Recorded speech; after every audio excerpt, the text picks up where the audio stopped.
ፌዴራል ፖሊስ ቃሌን ልሰጥ ሄጄ ነበር። የሰዎቻችንን ነገር ሌላ ጊዜ እናወራዋለን። ግን እዛ ያየዋቸውን አንዳንድ ትዝብቶች ልንገራችሁ።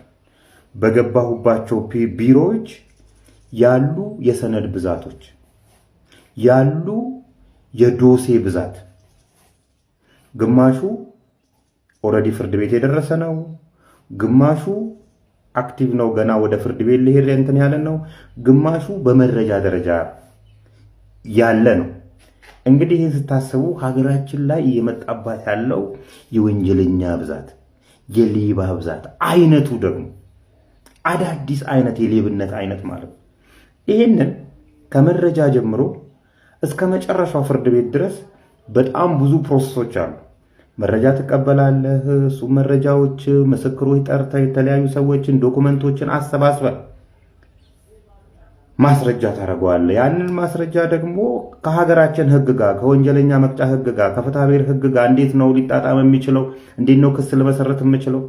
በዛ ላይ አስቸጋሪ የኢትዮጵያውያን የምስክሮች ባህሪ አለ፣ የሚዋልል ወደዛ ወደዚህ የሚዋልል ማለት ነው።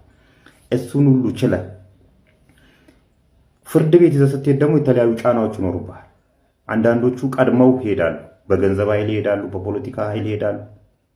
ቀድመው አለቆቻችሁ ጋር ሊሄዱ ይችላሉ፣ ፍትህ ሚኒስቴር ሊሄዱ ይችላሉ፣ ፍርድ ቤት ድረስ ሊሄዱ ይችላሉ፣ ዳኞች ጋር ድረስ ሊሄዱ ይችላሉ። እነዚህን ሁሉ ተቻችላችሁ አንዳንዶቹ እንደውም በገንዘብ ራሱ መርማሪዎቹ ጋር ሊመጡ ይችላሉ።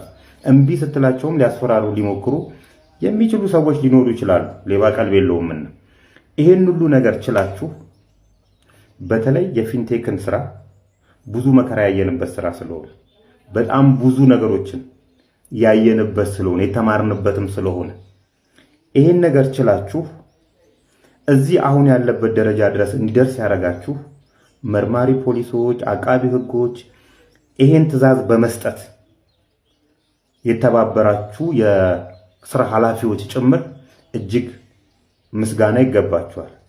ነገር ግን እንደ ፍትህ ሚኒስቴር ያሉ በጣም የመዘናጋት እና ኬዙን ዲፕሊ አለማወቅ፣ ቸልተኝነት ይታይባችኋልና አስተካክሉ። ፌዴራል ፖሊስ በዚህ አጋጣሚ በግሌ አመሰግናለሁ። በፊንቴክም የተበሉ ቪክቲሞች ያመሰግናሉ። በዚህ ውስጥ የተሳተፋችሁ ሁላችሁም ክብር ይስጥልኝ ማለት ወዳለው የደሃን እንባ እያበሳችሁ ናችሁና